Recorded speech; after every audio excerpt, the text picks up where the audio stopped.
co-powered by Techno।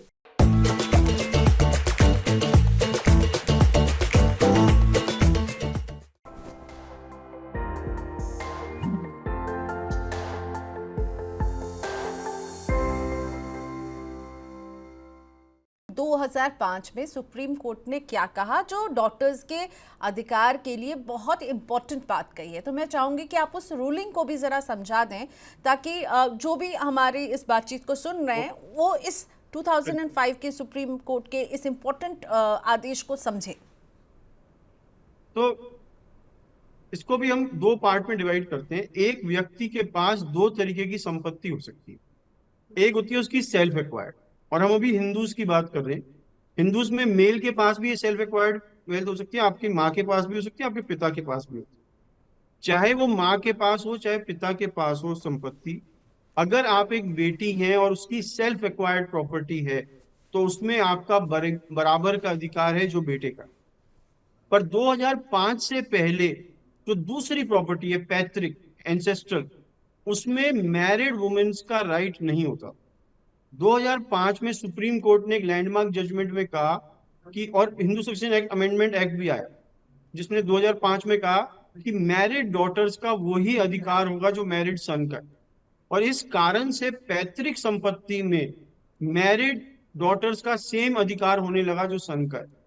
अब इससे बहुत सारे विवाद ये उत्पन्न हुए, क्या पिता की मृत्यु अगर 2005 से पहले हो गई हो, जब ये एक्ट ये संशोधन आया था, तो क्या तब भी उसको डॉटर का अधिकार है? तो सुप्रीम कोर्ट ने रिसेंटली एक ऑर्डर में कहा पिता की मृत्यु कभी भी हुई हो, अगर संपत्ति का बंटवारा नहीं हुआ है अभी तक, तो मैरिड डॉटर का अधिकार है पिता की मृत्यु चाहे 2005 से पहले हो या बाद में। तो आज की डेट में एक मैरिड डॉटर या कोई भी डॉटर का सेम अधिकार है जो एक मैरिड सन या सन का।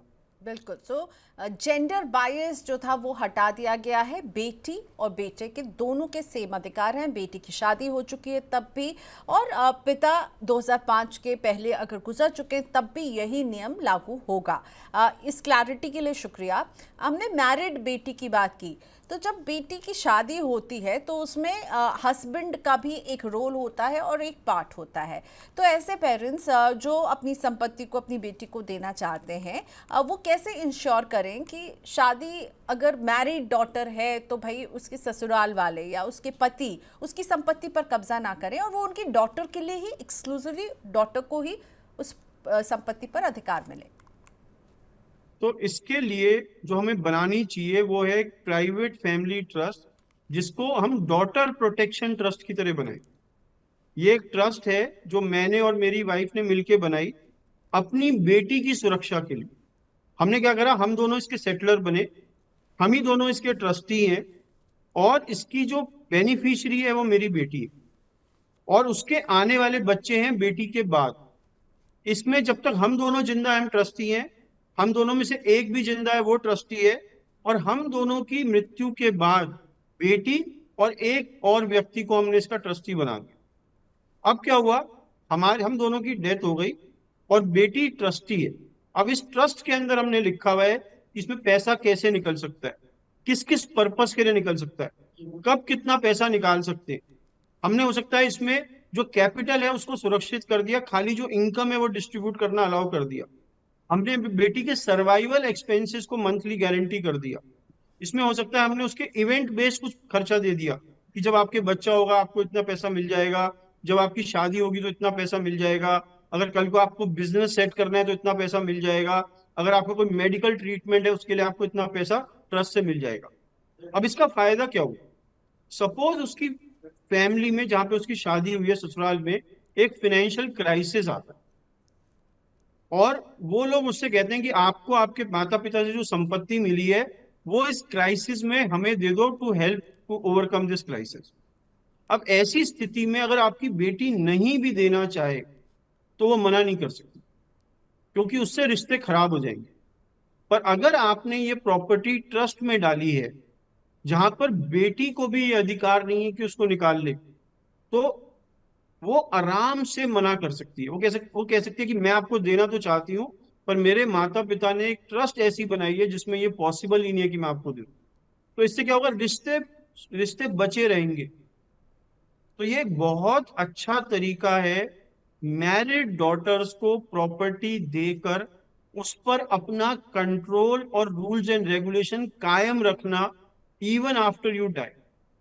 और एक स्टेज पे लाइफ के हो सकता है आप उस डॉटर को फ्रीडम दे दें कि अब आपकी शादी को 30 साल हो गए हैं, 40 साल हो गए हैं, तो अब आप इसका पैसे का कुछ भी करना चाहें कर लीजिए। तो ट्रस्ट है, मैरिड डॉटर प्रोटेक्शन ट्रस्ट जो है वो इसका रास्ता है, बहुत अच्छा रास्ता।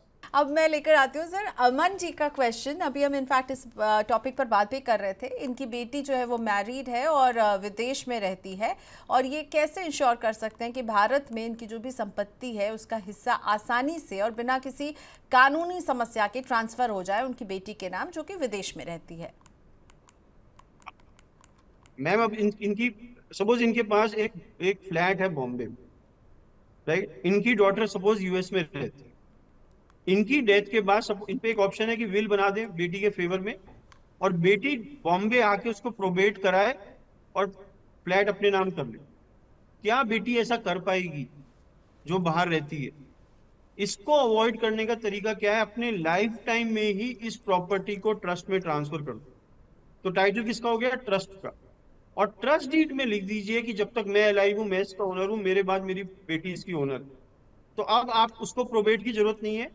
एक इंडियन ट्रस्टी उसके साथ अपॉइंट कर दीजिए इंडिया में, जिसका काम खाली ऑपरेशनल है इस प्रॉपर्टी को मैनेज करने की। उसका और कोई इसमें और उसमें बेनिफिशियरी नहीं है। तो आपने मैनेजमेंट ईज कर दिया, ट्रांसफर ईज कर दिया, और साथ में ये सुनिश्चित कर दिया कि ये बिना किसी चैलेंज के मेरी बेटी को चला जाए।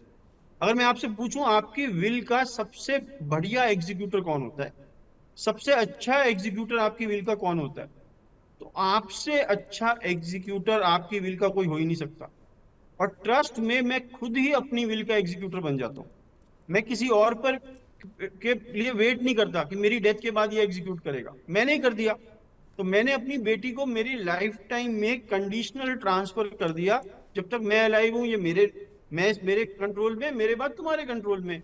जब तक मैं अलाइव हूँ मैं इसका ओनर हूँ, जब मेरी डेथ होगी तब तुम ओनर हो। कितना आसान कर दिया मैंने उसके मैनेज करने के लिए। राइट। अब हम अगला सवाल कविता जी का लेकर आते हैं। सो दिल्ली की हैं कविता, पूछ रही हैं कि इन्हें इस बात की चिंता है कि इनका जो दामाद है वो इनकी बेटी के लिए छोड़ी गई संपत्ति पर अपना कंट्रोल जो है वो कर लेंगे, और ये इंश्योर करने के लिए कि उनकी बेटी तक ही ये प्रॉपर्टी जाए, वो किस तरह के कानूनी कदम उठा सकती हैं, और ताकि बेटी के पास ही कंट्रोल रहे और वो कंट्रोल दामाद के हाथ में नहीं जाए। तो मैम अब आंसर सेम है। ट्रस्ट बनाइए, डॉटर प्रोटेक्शन ट्रस्ट बनाइए, उसमें प्रॉपर्टी ट्रांसफर करिए, या विल कर दीजिए ट्रस्ट के फेवर में। विल में आप ट्रस्ट में आप लिखिए मेरे बाद जब तक मैं अलाइव हूं ये मेरे बाद मेरी डॉटर की ट्रस्टी इसमें मेरी डॉटर रहेगी, हमेशा बेनिफिशियरी भी वो रहेगी, और बाद में डॉटर के बच्चे रहेंगे। जब डॉटर के बच्चे एक एज पे हो जाएंगे और बेटी नहीं रहेगी तब वो ट्रस्टी बन जाएंगे। तो आपने इंश्योर करा कि वो उसी लाइन में, जिस लाइन में आप उसे देना चाहते हैं वहीं पर वो बार बार चेंज हो रही है, और बाहर का कोई व्यक्ति इसमें इंटरफेयर नहीं कर पा। ओके, चलिए, तो प्राइवेट ट्रस्ट जो है कविता जी उसको ज़रूर समझिए और वो आपकी मदद यहाँ पर कर सकता है। रोहित जी का क्वेश्चन लेते हैं। बहुत ही इंटरेस्टिंग सिचुएशन है रोहित जी की। पहली शादी से एक बेटी है और दूसरी शादी से एक बेटा है। ये कैसे वो सुनिश्चित करें कि मेरी बेटी को दोनों परिवारों के बीच बिना किसी लड़ाई झगड़े के संपत्ति में अपना राइट अधिकार मिल सके, राइटफुली जो उनका बनता है। तो इस टाइप की फैमिलीज को हम ब्लेंडेड फैमिलीज कहते हैं, जिसमें दो शादियों के बच्चे, और इन टाइप की फैमिलीज में विवाद होने के चांसेस ज्यादा होते हैं, राइट। क्योंकि एक का शायद आपकी मृत्यु के बाद एक का पेरेंट अलाइव होगा, माँ अलाइव होगी, दूसरे का कोई भी अलाइव नहीं होगा। तो आपकी बेटी इसमें थोड़ा वीकर पोजीशन में है, इमोशनली भी फिजिकली भी, क्योंकि उसका कोई साथ देने वाला नहीं है। तो आपको इंश्योर करना है कि उसके पास ये प्रॉपर्टी बिना लड़ाई झगड़े के जाए, और इसके लिए आप एक विल बनाएं बेटी के फेवर में, या एक ट्रस्ट बनाएं जिसमें आप वो प्रॉपर्टी लाइफ टाइम में उस ट्रस्ट को ट्रांसफर करें, और उस ट्रस्ट में आपके बाद बेनिफिशियरी आपकी बेटी होनी चाहिए। अगर आपकी बेटी बालिग है उसको अपने साथ ट्रस्टी बनाए और उसके बाद ये चेक करें कि क्या क्या वो इस ट्रस्ट को आराम से संभाल पा रही है या नहीं। तो अगर ये आपके साथ ट्रस्टी बन जाएगी तो उसको चलाना आ जाएगा, ट्रस्ट को इस्तेमाल करना आ जाएगा, जिससे कि बहुत हेल्प होगी।